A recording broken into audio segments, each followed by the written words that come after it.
Okay, so part 3 of the series, in which I go on to talk about South Indian pride, why it's good to be South Indian and all that.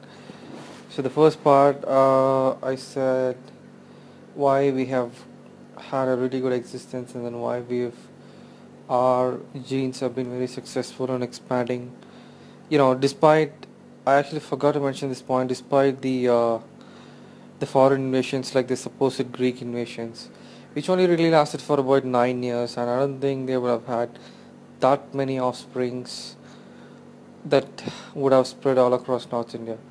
And so the Greek invasion it's not really a big deal, I would say, like they make it out to be in that Wiki Donor movie, that motherfucker John Abraham. That guy has an agenda, I tell you, right? Anyway, um, and apart from the Greeks, it was the Sakas, the Iranians. Um, yeah, I guess. Um, well, they do have a lot of common ancestry with us, and I guess their genes would have sort of mixed in a little bit with the Gujarati, maybe Punjab area, a bit, the Pakistani area a bit. Um, and then the other thing is the Mughal and the Tughlaq and the Lodi invasion, the Islamic invasion that also happened, and that people think that it's going to make the North Indians a lot mongrelized. But I don't think that's the case, because those guys, the ones who came in, they only came in, they didn't bring their women, they were just soldiers who came down and settled here, and so they mixed, married with the locals here, so that makes them 50% Indians to begin with, and then because of a lot of conversion and intermarrying with the converted ones, they mostly have Indian genes. Well, the thing is this, right? So all those guys, Mughals, Tughlaqs, Lodis, and um, maybe not the Sakas before, but they all have chinky Mongoloid genes. Let me explain how. See, Babur, the first Mughal, he was the grandson of Timur Lang, and Timur Lang was the grandson of Genghis Khan, right? So if you look up the photos of Timur Lang, or the Mongol Genghis Khan, or even Babur, they look like Chinkies, right? So they only have the, the, that Chinky YDNA, right? Um, and even with guys like Tughlaqs and Lodis, they are also the Persian, I mean Iran, Turkic dynasties. So Turkic, right? Those Turkic people, even the guys in Turkey, right? They all have Mongoloid, Chinky admixture heavily. So I mean, if you look at a newborn Turkish baby, it'll look like a Chinese baby. Only when they grow up, they have these Caucasian features show up, because all those Mongols, they invaded the Huns, they invaded Hungary, and they're also part Chinky, and they also invaded Turkey, and they sort of converted they intermixed a lot with the local Arab population, and so that's a mixture over there, right? So even the Turkish people are mostly Mongoloid. Why? Right? So, um, anyway, Indian Muslims also, I don't think any Hindu has any outside Turkish gene in them. It's only the Muslims, and even their part is mostly Caucasian and mostly Indian, I would say. Okay, so uh, we have not been dominated within our own territory by new foreign genes. Talking Indians first. South Indians, I don't think we've been polluted at all with any other genes. In fact, we are the ones who went back and invaded Orissa and Bengal. Chola conquered Oriya and Bengal, and then he established trade all the way till Japan. He built temples in China. there are Tamil temples in China, and then all those empires in Cambodia, the Khmer dynasty, and Srivijayan dynasty in Indonesia, Malaysia. It all had Tamil kings, ethnic Tamil kings in it. So we've sort of, spread our genes uh, quite in others' territory as well, right? So our genes has been quite successful. And even the Rashtrakutas, they had their empire all the way till UP in the north, and they were quite powerful as well. So yeah, we have been really successful in expanding our genes, even in the new territory that is South India for us, as well as going back to North India and other places of Asia. We've done that, and now we are sort of, all the Andhra guys are going and settling in US, and now they're going to Italy and France or Germany or wherever. Um, right. So that was the first part. That was the first video, and the second video was about why intelligence is. Generally speaking, intelligent guys, intelligent people are more of are a better specimen than a good-looking individual, right?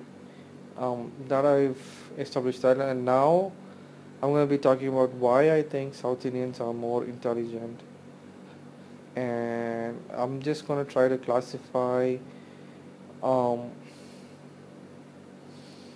the thought process itself. I'm going to try to explain what I think are the elements of thought process and how thought process generally works, and I'm going to rate the people I know in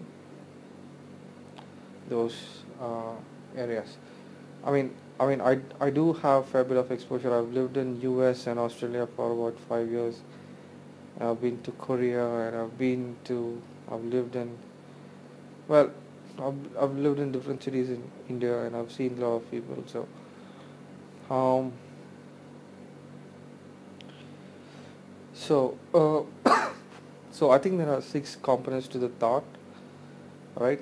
I'm going to talk about both nature and nurture as well. The first 3 is the nature, 4, 5, 6 are the nurture components, okay? So all those components one by one. First one, uh, amount of thought one evaluates or processes at a moment, or everything, every aspect of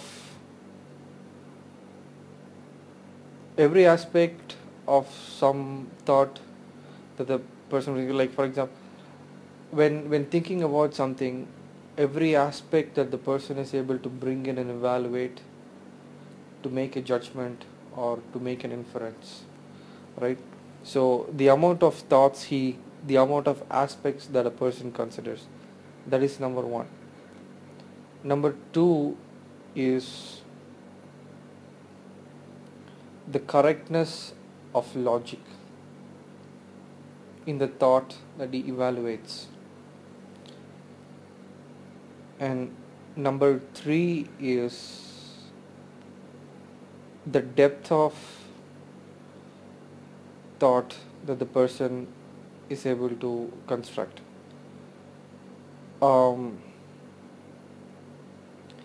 Depth as in depth and breadth of thought, as in depth as in the new things he's able to formulate in a thought process. I will sort of actually explain it to you later, but let me just mention these 3 things, okay? Let me just mention these 6 things first, and then I will explain each of that uh, individually. I actually don't know what order I'm going to do that in, but let me just try to do that. Okay, so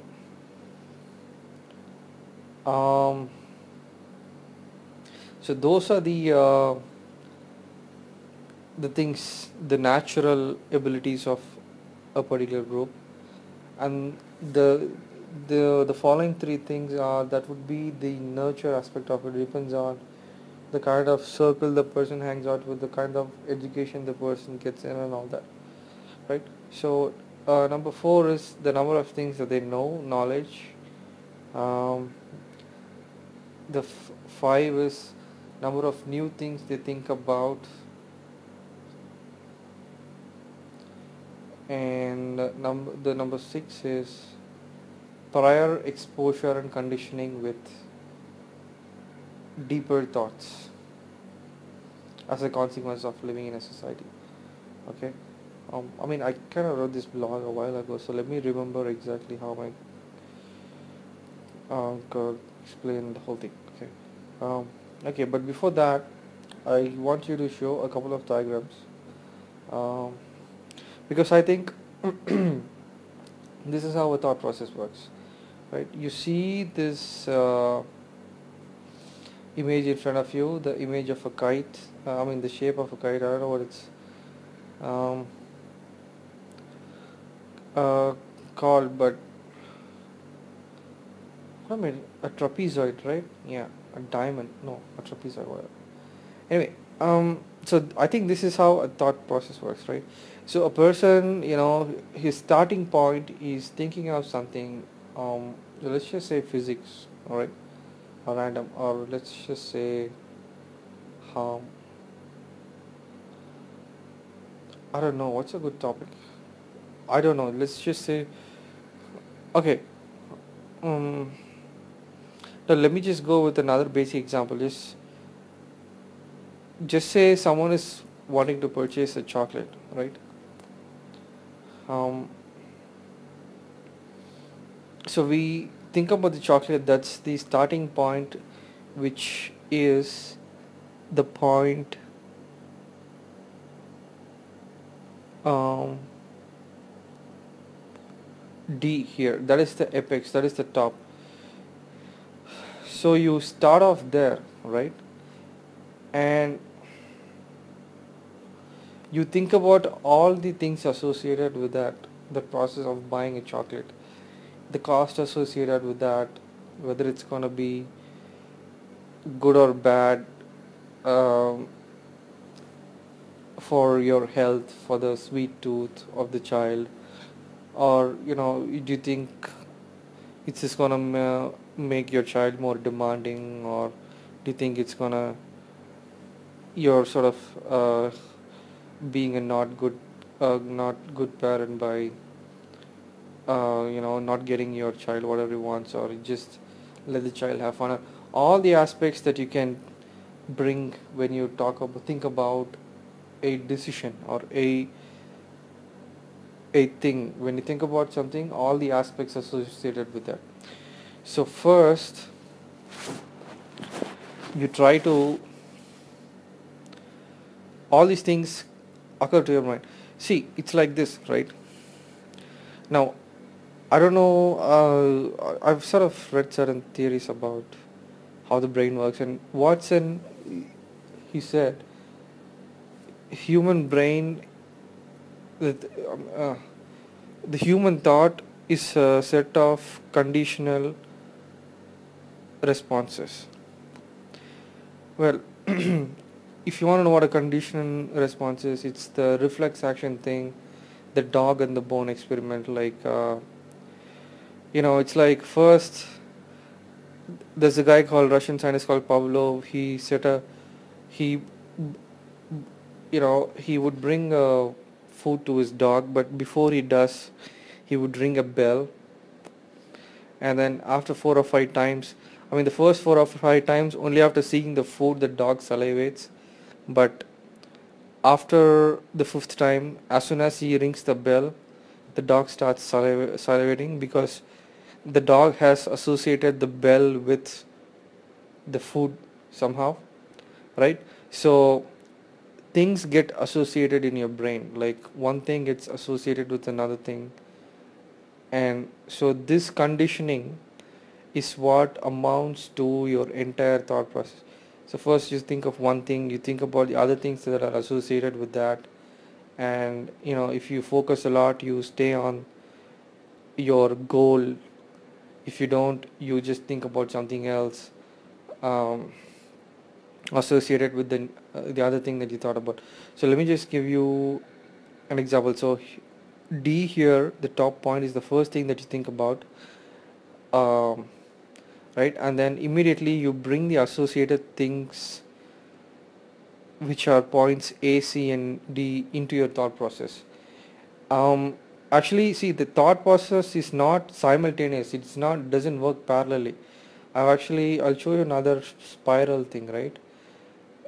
So so the apex of this cone where you see the spiral thing, that is the process. I mean, that is the point D, and then one by one, your thought circles down to the different points, um, A, B, and C, right?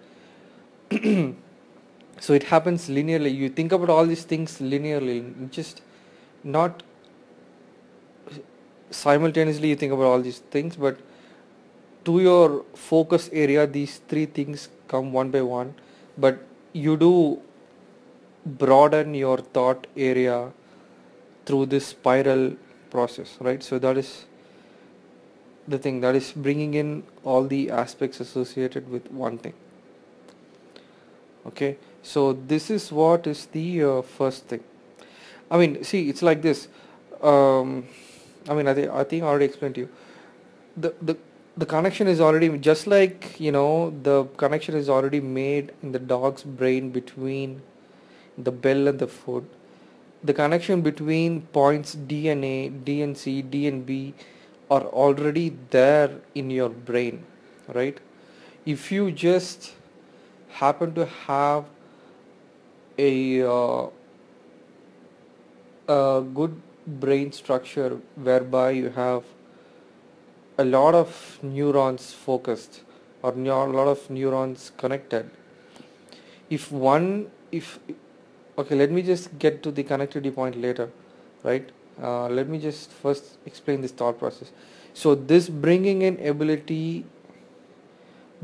all the factors is the first component, right? So like children, they do not bring too many things into their thought process. They see chocolate, they want to eat it, right? So for young people, immature people, they do not bring in all the aspects associated with something. I mean, I know that they might have not actually had these connections before, but that's what makes them young, right? So they do not bring in too many aspects into a thought. So D just goes straight to C and then straight downwards for children. They do not bring a lot of other factors associated. They do not consider different factors associated with it. That is number one. That is the first component of thought. All right. The second one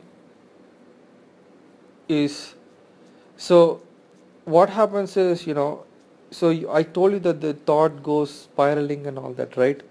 So now these things when the thought comes spiraling down and stuff, so all these things are there, the points A, B, C, D are all, you are evaluating all those things, and when you evaluate, you have to correctly come down to the center of it. You should not, you know okay, you do not just say, okay, the chocolate is too expensive, and it could be harmful for him, so I buy it. You do not make an incorrect association.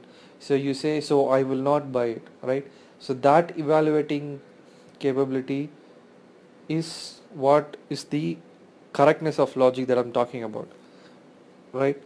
So I mean, so how will you say if one group has more of a logic or not? It's like when people consider a lot of factors, right? They're bound to get confused. But people who are viewing just, who have just few things to evaluate, they probably evaluate well. That's what you say. Some people overcomplicate things and come to the wrong conclusion, right? That's what I'm talking about. So when you consider more aspects, there's every chance that things might go wrong for you, and when you have fewer things on my mind, there's more chance that you can get it right. But the evaluation ability, right? How, I mean, it is also, I mean, person who's strong in number one, who is able to bring in a lot of thought, right? His spiral will go off in the right direction. I mean, first of all, to have the logic right, you need to bring in all the correct aspects of it, and then um, so people who have a lot of neurons to process a lot of thought, they will process, they will have the ability to process and come to the right conclusion as well, right? So you can say that um, yeah, people who are strong in component 1 could also be strong in component 2, right? Now we come to the third component. Third component is this. So now so we started with D. We have now considered the aspects A, C and B, right? And now we have to try to make new thoughts, right? Say for example,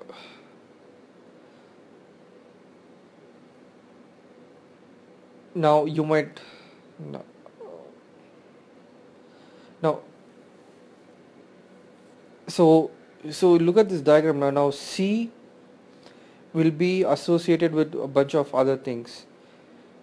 So will A and so will D in the direction of